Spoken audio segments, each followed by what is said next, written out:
The dark side of footballers' lives, fame, pressure, and tragedy. Fame looks perfect from the outside. The flashing lights, the big contracts, the screaming fans, everything seems like a dream. But behind the celebrations and trophies, many footballers live a silent battle the world never sees. The dark side of football isn't played on the pitch.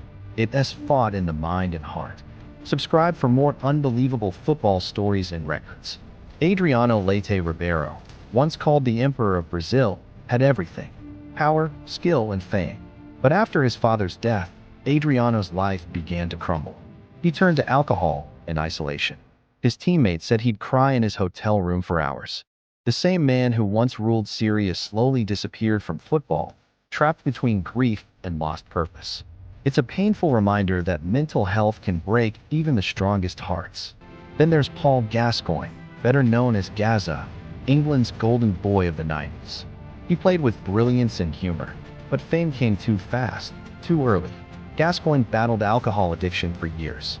The media mocked his breakdowns, not knowing the man behind the headlines was crying for help.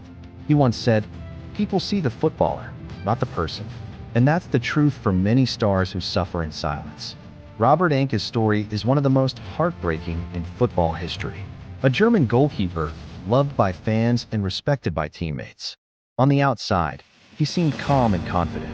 But Anke battled depression for years, hiding it from the world. In 2009, he took his own life. His death shook Germany and forced football to finally confront mental health openly. His wife later said, "He didn't want anyone to see his sadness." It was a tragedy that taught the game a lesson. Fame doesn't heal pain.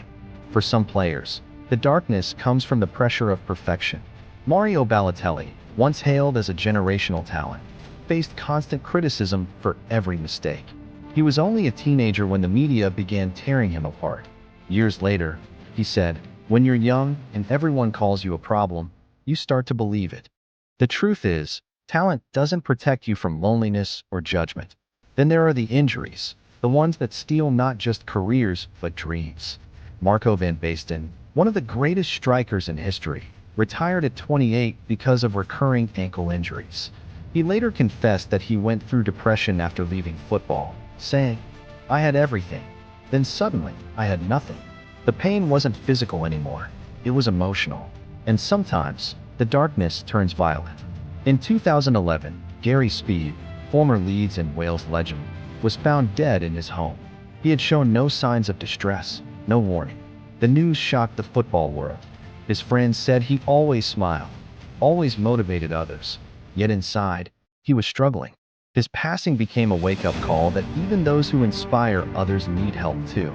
For all the luxury, fame, and admiration, footballers are still human. They face heartbreak, pressure, criticism, and expectations that no amount of money can fix. We cheer their goals, but rarely ask about their pain. The truth is, behind every superstar, there's a story untold, of sleepless nights, silent tears, and a battle for peace. So the next time you see a player miss a goal or lose control, remember, you're not watching a superhero. You're watching a human being trying to survive under the world spotlight. Football is full of glory, yes, but it's also full of stories that break your heart. Subscribe for more unbelievable football stories and records.